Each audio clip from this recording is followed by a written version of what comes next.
So we already looked at Donald Trump tweeting endlessly during yesterday's public impeachment hearings, and we could focus in on almost any element of the testimony, and it would be pretty interesting. But since the hearings mostly confirmed and corroborated what was already asserted, I want to focus, number one, on the new claims that were notable yesterday, because there were some.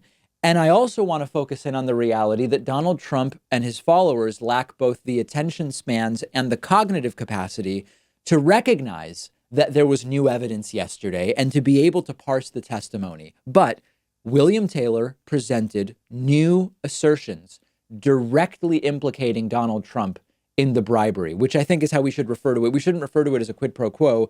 That can be confusing. It sounds less clear than what we're talking about here, which is bribery or extortion. William Taylor said yesterday, and to me, this was the biggest new allegation from the hearings.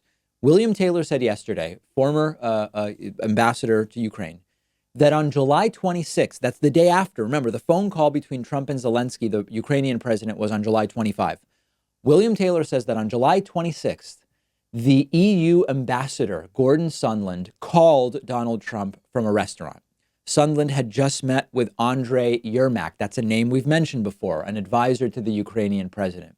One of William Taylor's staff was at that restaurant and overheard the phone call between Sondland and Trump, and says that Trump asked Sondland about the status of, quote, the investigations. And of course, that is understood to mean the smear investigations of Joe and Hunter Biden that Trump was demanding Ukraine carry out and publicly announce.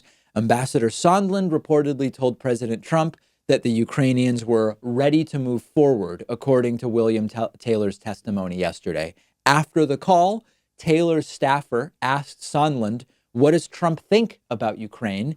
And Sondland responded, Trump cares more about the investigations of Biden. That was the priority for Donald Trump. It was the only thing that Donald Trump actually cared about. Let's look at a little bit of that portion of the testimony. My staff at a restaurant, Ambassador Sondland called President Trump and told him of his meetings in Kyiv. The member of my staff could hear President Trump on the phone asking Ambassador Sondland about the investigations. Ambassador Sondland told President Trump the Ukrainians were ready to move forward. Following the call with President Trump, the member of my staff asked Ambassador Sondland what President Trump thought about Ukraine. Ambassador Sondland responded that President Trump cares more about the investigations of Biden, which Giuliani was pressing for. So this was new yesterday. This was not something that Taylor mentioned during his previous closed-door testimony. Why wasn't it mentioned before? Because Taylor learned about it after his closed-door testimony. And before yesterday's testimony, of course. Now, the reason that I'm highlighting this is that in hours and hours of testimony, much of it is nuanced, detail-oriented, framed within context and history, because that's what's necessary to understand this. I don't know that all 6 hours were necessary. There were about 30 minutes of grandstanding, arguing about taking votes, about subpoenaing the whistleblower and all this different stuff. But there was much of that time was spent on important context and history. It can be really easy to miss the forest for the trees or for it all to blend together and for us to come away with, oh, wow, they talked for a while, but I'm not really sure what we actually learned from it. This was a big deal because it is a new corroborating claim to the broader narrative that's been presented so far. But do you think Trump has the patience or the capacity to realize this? Of course not. And therefore, Trump tweets that it's a big nothing burger. His followers repeat it, and on and on and on we go. This is how Donald Trump has altered media and our entire perception of important issues. A witness gives damning testimony of what is obvious and apparent wrongdoing by Donald Trump.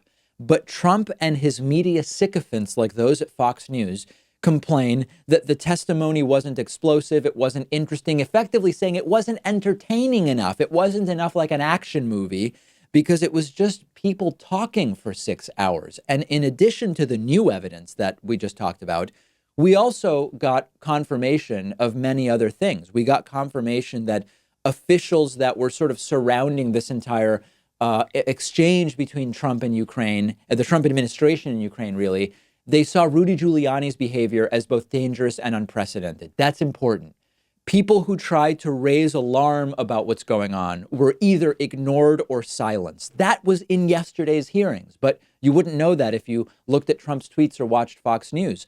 Trump's pressure on Ukraine was not merely a request. It was real pressure. It was attempted extortion or bribery. So this is just the beginning. We might feel like not much was accomplished yesterday, and I understand that. But we had, number one, corroboration of just about everything that we were told before yesterday. And number two, the new evidence about this phone call between Donald Trump and Gordon Sondland. And then tomorrow we have another hearing, this time with Marie Yovanovitch, who was targeted by a Trump-Rudy smear campaign, and I believe may actually be far more explosive and interesting testimony than what we got yesterday. There's a reason that the only thing Republicans could do yesterday is say, aren't memories sometimes wrong? And they just droned on and on for hours, not really saying anything. The reason why is because the substance of yesterday's testimony was devastating to Donald Trump. If you knew what to listen for, if you actually were paying attention and thinking through what it is that was being said yesterday. So we will be live tomorrow with Marie Yovanovitch's testimony. I encourage you to watch that at youtube.com/The David Pakman Show. Reminder, on Thanksgiving, we will be having our what I believe is going to be our last membership drive of the year. If you've been thinking about getting a membership to the show, and you really should, it is going to be the biggest discount of the year. We will notify everybody on our mailing list. To get on the mailing list, go to davidpakman.com. You'll see how to sign up. I don't remember if it says mailing list or newsletter. In any case, sign up for that. And then on Thanksgiving, you will be notified about this extraordinarily explosive offer that will be available for one day. Follow me on Twitter at @dpakman. Let me know what you think about yesterday's impeachment inquiry hearings. Agree with me, disagree with me, a little bit of both. I want to hear from you. The David Pakman Show is possible thanks to sponsors like Vincero Watches, giving everyone in our audience 15% off your entire order when you go to davidpakman.com/watch. I just got a couple of new watches from these guys, and I love them. I got the Kairos limited release gold reserve set, which is very cool. I love the white face, the simple band, and everything about it. It's a perfect size for my wrist. Really great choice. I also picked out the Vincero Bellwether in silver and white.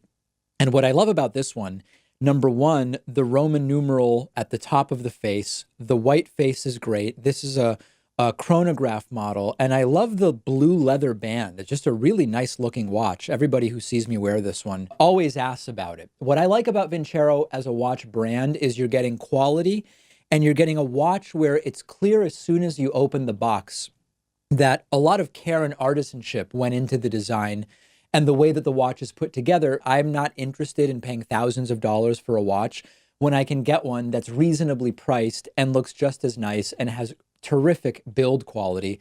And that's exactly what Vincero is in the business of doing, putting a ton of craftsmanship into their watches, making them available for $150, $200.